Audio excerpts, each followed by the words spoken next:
My name is Iris, I'm 29 years old, and the day we buried my grandmother, my mother and her three sisters stood around a lawyer's conference table and discovered that the woman they had spent 40 years managing, dismissing, and making decisions for had been making her own decisions the entire time.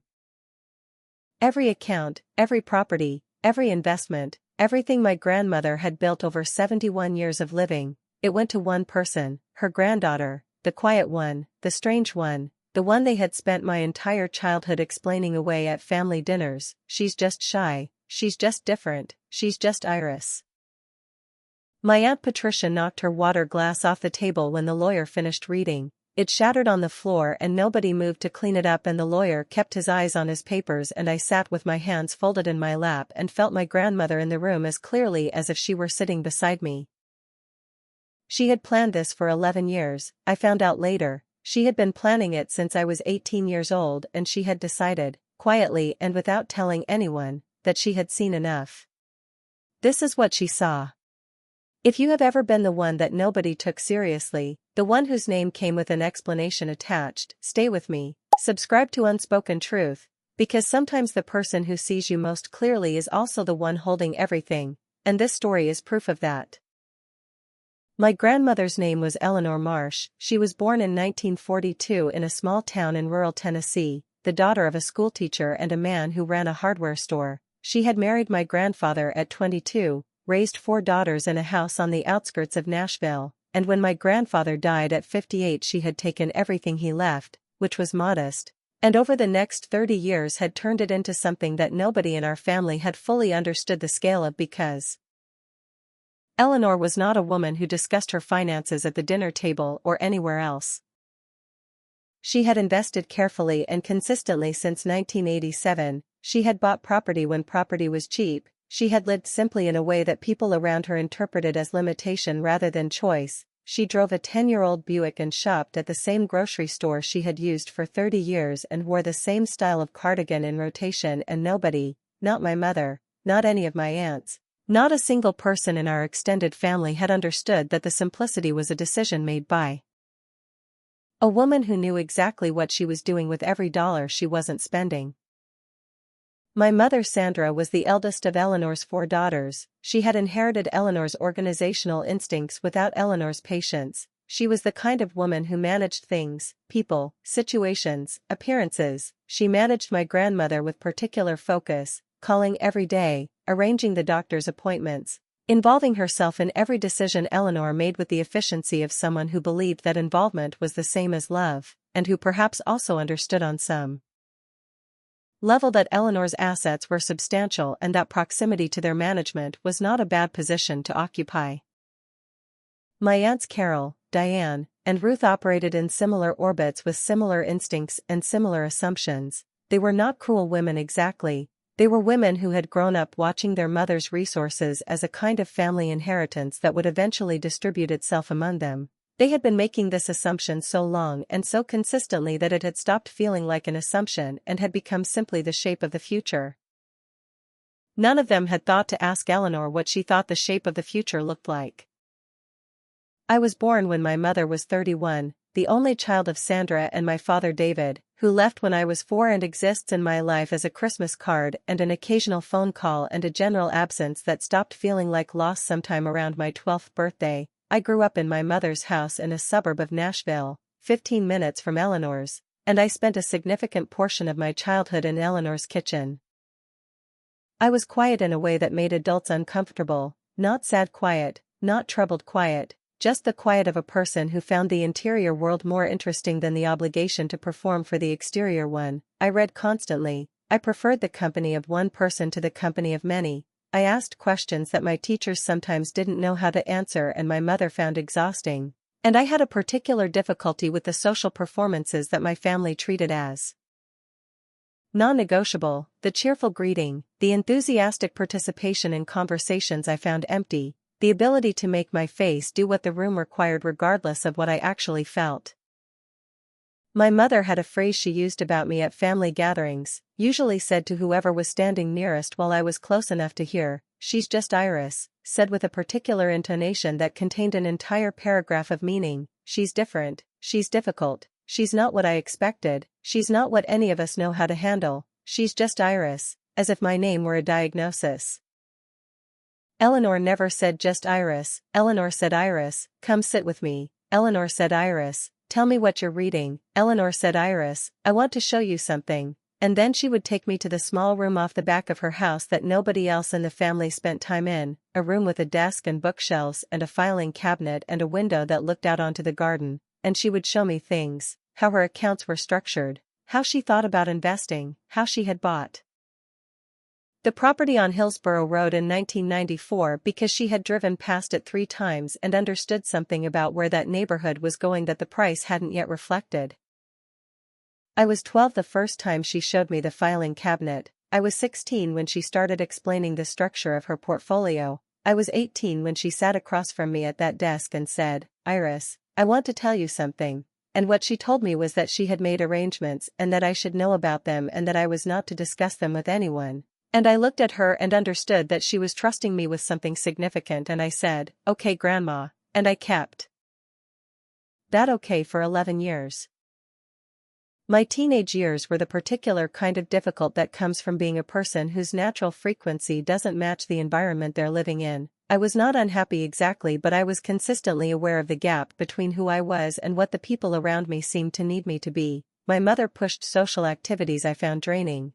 My aunts commented on my quietness at every gathering with the particular concern of people who experience introversion as a problem to be solved. My cousins were cheerful and easy in groups in a way that I observed with genuine curiosity and zero desire to replicate. At family Christmases I sat next to Eleanor, always. It was an arrangement that had established itself so naturally and so early that nobody questioned it anymore. We would sit at the end of the table and talk quietly while the rest of the family generated the particular noise of people who were comfortable performing for each other, and Eleanor would ask me things that nobody else asked me, what I thought about, what I was reading, what I wanted, not what I was going to do with my life in the way adults asked to fill silence, but what I actually wanted, what the interior of my life looked like, and I would tell her, and she would listen with the complete attention of someone who found the answer genuinely interesting. Nobody else in my family listened to me that way. I don't say that with bitterness, I say it as a fact. They were not bad people, they were people whose bandwidth for a quiet strange girl had limits, and Eleanor had no such limits, Eleanor had only interest. I went to college in Knoxville, studied literature, came back to Nashville at 22 with a degree my mother described to her friends as a choice and a job at a small nonprofit that paid modestly and that I loved completely. I lived in a 1-bedroom apartment 12 minutes from Eleanor's house and I saw her every week without exception. We had dinner, we talked. Sometimes we sat in the room with the desk and she updated me on things and I listened and asked questions and filed the information in the careful way she had taught me. My mother found my closeness with Eleanor mildly irritating in the way she found most things about me mildly irritating. She interpreted it as my social limitation rather than as a genuine relationship. She thought I spent time with Eleanor because I couldn't manage peer relationships. She was wrong about this the way she was wrong about most things concerning me. I spent time with Eleanor because Eleanor was the most interesting person I knew and because she loved me in a way that required nothing from me except that I be exactly who I was. That is rarer than it sounds. Eleanor had a stroke in October of her 82nd year, mild, the doctors said, recoverable with some adjustments, but it shifted the family dynamic in the way that health events in elderly parents always do. It activated my mother and her sisters in a particular way. The calls increased in frequency, the visits became more structured, the management of Eleanor intensified, and I watched from my position at Eleanor's kitchen table as my aunts rotated through her house with the efficiency of women who had decided that a stroke at 82 meant the clock had changed. Eleanor herself was frustratingly clear-headed about all of it. She recovered her speech completely within 6 weeks. She moved more carefully, but she moved. She continued to manage her own affairs with the same precision she always had. She continued to have dinner with me every week. She continued to update me on things. And she added one thing to our routine that she hadn't done before. She began telling me where things were. Specific things, the filing cabinet, the folders inside it, the Name of her attorney, the location of documents I would need. She told me these things in the measured tone of a woman who was not afraid of what was coming but wanted to make sure the person she trusted had everything she needed. I wrote it all down. I kept it in a notebook I carried with me. I didn't discuss it with anyone. My mother, during this period, began involving herself more directly in Eleanor's financial conversations, asking questions about accounts, suggesting that Eleanor might want to simplify her affairs, bringing up the idea of a family trust in a way that was framed as concern and functioned as positioning. Eleanor listened to these suggestions with the patience of a woman who had been listening to people underestimate her for 82 years and responded to each one with a polite variation of, "I'll think about that," and then continued doing exactly what she had been doing. Eleanor died on a Tuesday in February, quietly, in her own bed, in the house she had lived in for 41 years. I had been with her the Sunday before. We had dinner. She had seemed tired but present. She had held my hand at the door when I left and said, "Iris, you turned out exactly right," and I had driven home with that sentence sitting in my chest like something warm. The funeral was on a Friday. The lawyers' meeting was the following Monday. My mother had arranged it with the brisk efficiency she brought to every logistical situation. She had also, I noticed, spent the weekend making calls to her sisters. I could hear the particular tone of those calls through the wall of the room I was staying in at my mother's house, the tone of people aligning expectations, making sure everyone understood the same version of what was about to happen. I sat in that conference room on a Monday morning in February with my mother on my left and my Aunt Patricia on my right and my Aunts Carol and Diane across the table and the lawyer, a man named Gerald Foss who had been Eleanor's attorney for 19 years and who had the particular composure of someone who had done this before and understood exactly what the next 20 minutes contained. He read the will. It was thorough and specific and took 11 minutes. There were small bequests to each of Eleanor's daughters, amounts that were meaningful without being substantial, personal items, jewelry, a few pieces of furniture, things with sentimental value carefully assigned, and then Gerald Foss looked up from the document and said, "The remainder of the estate, including all financial accounts, investment portfolios, and real property, is bequeathed in its entirety to my granddaughter, Iris and Marsh," with the following note to be read aloud at this meeting. The room went very still. Gerald Foss unfolded a separate piece of paper, Eleanor's handwriting, the same handwriting I had been reading since I was old enough to receive birthday cards, clear and deliberate and entirely herself. He read it aloud. "To my daughters, I love you, I have always loved you, and I know this will surprise you. I want to explain it as clearly as I can so that you understand it is not a punishment but a choice, a considered one, made over many years. Iris has sat with me every week for 11 years, she has listened to me, not to what she expected me to say but to what I actually said, she has asked questions that told me she was paying attention, she has kept every confidence I gave her without exception, she has never once tried to manage me or redirect me or position herself in relation to what I have, she has simply been present, fully and consistently and without agenda. I have watched each of you, my daughters, love me in the ways you knew how. And I do not diminish that love, but I have also watched you make assumptions about what I needed, what I thought, what I wanted, and what would happen when I was gone, and those assumptions told me something important about how you saw me, as a situation to be managed rather than a person to be known. Iris saw me as a person, she has always seen me as a person, she is the only one of my family who ever asked me what I wanted and then waited for the actual answer. The estate goes to her because she has earned it in the only currency that matters to me, she paid attention. I love you all, Eleanor. Gerald Foss folded the letter and placed it on the table. Patricia's water glass went over, I heard it hit the floor and shatter and I kept my eyes on Gerald Foss's hands, the letter folded neatly on the table, Eleanor's handwriting visible on the outside of it, clear and deliberate and entirely herself.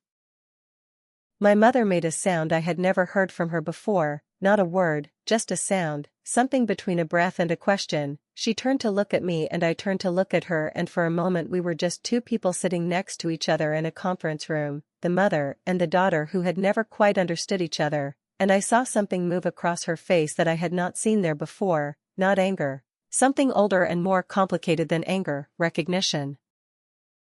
I didn't say anything. There was nothing to say that the letter hadn't already said better than I could. Carol was crying quietly across the table, Diane had her hand over her mouth, Patricia was looking at the shattered glass on the floor, and the lawyer's assistant was carefully collecting the pieces. I picked up the folded letter from the table and looked at Gerald Foss. "May I keep this?" "It was left for you specifically," he said. I put it in my bag. I thanked Gerald Foss. I stood up and I looked at my mother one more time. She was still looking at me with that expression I didn't have a name for yet, and I said, "Mom, I'll call you this week." And I walked out of that conference room into the February morning, cold and pale and completely still. I sat in my car in the parking lot for a long time with my hand on my bag where the letter was, and I thought about every Sunday dinner, every filing cabinet explanation, every time Eleanor had said, "Iris, come sit with me." And I thought about being 12 years old and quiet in a way that made adults uncomfortable, and Eleanor pulling up a chair and saying, "Tell me what you're thinking," like the answer was something she actually wanted. I cried in that parking lot for 40 minutes, not because I had won something, because I had lost her, and no amount of anything she left me was ever going to be the same as having her at the end of the table on a Sunday evening telling me I had turned out exactly right. The months that followed were complicated in the way that money inside families is always complicated. My mother went through a period of anger that I understood and gave space to. My Aunt Patricia threatened a legal challenge that Gerald Foss addressed with the particular efficiency of a man who had been preparing for exactly that possibility for 11 years. The will was airtight. Eleanor had been thorough. She had anticipated every objection with the same precision she brought to everything else. My mother called me 6 weeks after the funeral, her voice different from any version of it I had heard before, quieter, slower, like a woman choosing words more carefully than she was used to. "I'd been thinking about what the letter said," she told me, "about paying attention." I waited. "I don't think I paid attention very well," she said, "to either of you." It was the most honest thing my mother had ever said to me. I held it carefully the way you hold something fragile. I didn't rush toward it or away from it, I just let it be what it was. "I know," I said, "but I think you're paying attention now." We talked for an hour. It was imperfect and halting and real in a way our conversations had rarely been. It was a beginning, small and uncertain and more valuable to me than anything in Eleanor's filing cabinet. I still live in my one-bedroom apartment. I still work at the nonprofit. Those things didn't change because they didn't need to. What changed is quieter than that. I manage Eleanor's estate now with the same care she showed me across a decade of Sunday evenings. I learn from her files the way I learned from her conversations. I find her thinking in the structure of every decision she made, and I follow the logic of it the way you follow the thinking of someone who loved you enough to teach you everything they knew. I bought one thing for myself, a small house 3 streets from where Eleanor lived, not her house. Her house is rented to a young family now, and I like knowing there are children in that garden, but close enough that I can drive past on Sunday evenings and feel her in the neighborhood, in the light, in the particular quiet of that street at dusk. I have a room with a desk and bookshelves and a window that looks onto the garden. I sit there sometimes in the evenings and I think about a woman who spent 82 years being managed and redirected and whose interior life was so much larger than anyone around her understood. And I think about what it cost her and what it gave her and what she chose to do with it, and I think, I am going to spend the rest of my life being worthy of what she saw in me. That feels like the right thing to do with it. If you are the quiet one, the strange one, the one whose name comes with an explanation attached, I want you to hear something clearly. Being difficult to categorize is not a flaw. Being genuinely present with people is not a small thing. The world is full of people who perform attention and very few who actually pay it, and the people who have been paying attention their whole lives know the difference immediately. You do not have to be loud to be seen, you do not have to perform to be loved, you do not have to become easier for people to understand in order to matter. Sometimes the person who sees you most clearly is sitting quietly at the end of the table waiting for everyone else to finish talking, and sometimes that person is holding everything, and sometimes she leaves it all to you because you were the only one who ever asked her what she actually wanted. Pay attention to the people who pay attention to you. They are rarer than you know, and they are telling you something about your own worth every time they choose to stay. My name is Iris, I'm 29 years old, and I have a room with a desk and bookshelves and a window that looks onto the garden, and sometimes in the evenings when the light is right, I feel like I'm exactly where I was always supposed to be. Thank you for listening, take care of yourself, and if no one has told you lately that quiet is not the same as invisible, I'm telling you now.